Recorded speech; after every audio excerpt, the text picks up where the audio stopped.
I'm chilling over at your boy Russell's house, Russell Peters. So then Russell texted me. He's like, Kane's over here right now.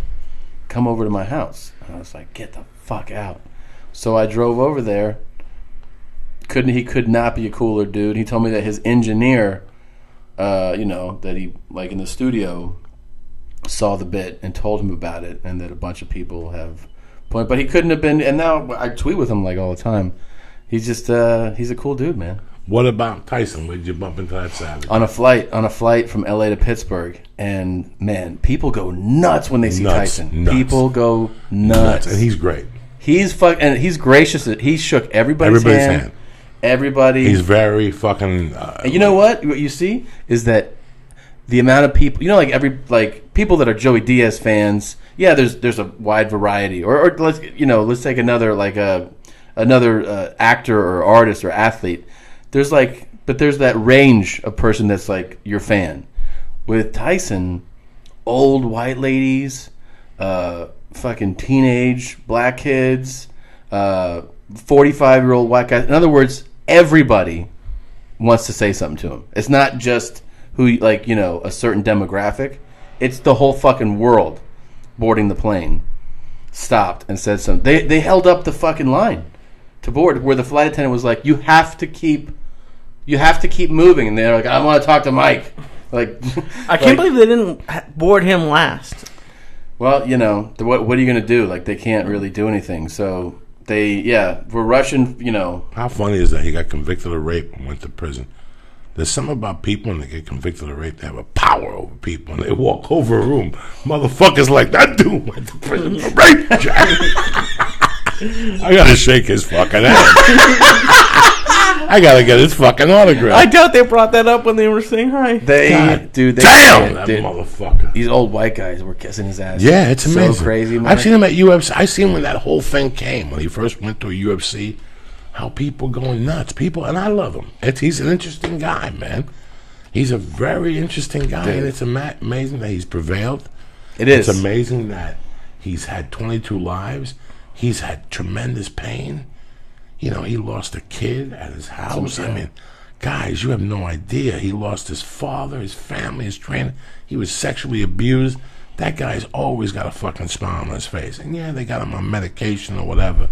When he's around too, you don't know. Like, sometimes you're looking at him going, man, this guy might snap. If he snaps. He's got that look in his eye. He's got that look in his eye, and that's And by the way, he could still fucking wreck somebody. Yeah. Really? He's in good shape? Yeah. No, he's not in good shape for him. Like, he'd consider himself out of shape right now. But he still has the power? Dude, you see it. I mean, you can see. First of all, like, when he moves, it just moves his arm. Like, he has an enormous.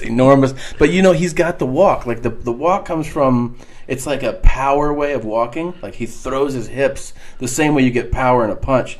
It's all from like the lower body, and he literally he walks. It looks like a fucking pit bull. It's like that he could absolutely, if he wanted to. All he needs is 2 shots against you, because you might put your hand up and catch the one, and he'll just hit you in the chest, and the air's gonna go out of your chest. Yeah, and he's gonna come up with that fucking left hook, and that's it. And that's it for you. And that's the people that were fighters that got used to it. Yeah. Guys like me and you, we just go down. I'd go down. You just start bleeding internally.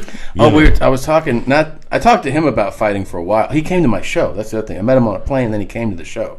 It's that's fucking cool bananas. Shit. Yeah, that's cool. And he hung out in the green room, and we just talked about fighting. But I was talking to somebody about, he was trained by Customato, and then the other guy that was like in the ring with him all the time is Teddy Atlas, who calls fights now on like ESPN. He's great. He's fantastic. And they were saying that somebody asked him, I guess on one of these shows, like, so was Tyson like this just natural, like, savant fighter, like a prodigy, like just he got in the ring and just knew how to fight? And they said that he was powerful as shit. That is natural, but he was getting hit a lot. He was getting hit all the time. And then they said that when we taught him how to slip punches, and then when he learned that, nobody wanted to fight him anymore. Like, nobody wanted to spar with him anymore. Once he knew how to slip punch, because he was getting hit a lot. Yeah. But once he knew how to slip punches, they were like, we had to like fucking bust people in to fight him because everybody around there was like, "Oh no, I'm good, man." Like that was.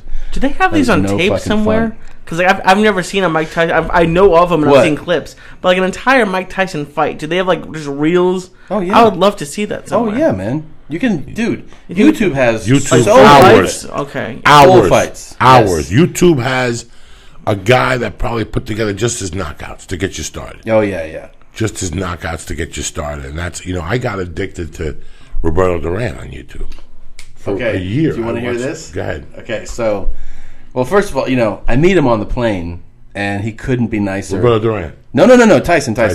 And anyways, I talked to him for a while on the plane, and I give him my number, and he ends up texting me and then calling me, and then coming to the show in Pittsburgh, which is fucking bananas. That's bananas, yeah. And then we're in the green room, and we're talking about, I can't believe he came to my show. I'm just like asking him questions, and then we talk about workouts, and I was like, how his workouts. If you want to see something insane, it's like him work just a gym workout when he's like 18, 19, 20, 21. They're bananas. Okay, like jump rope with the bag, and then speed bag, and then the sit-ups. Like this guy worked out. It's just like you can't even wrap your head around it.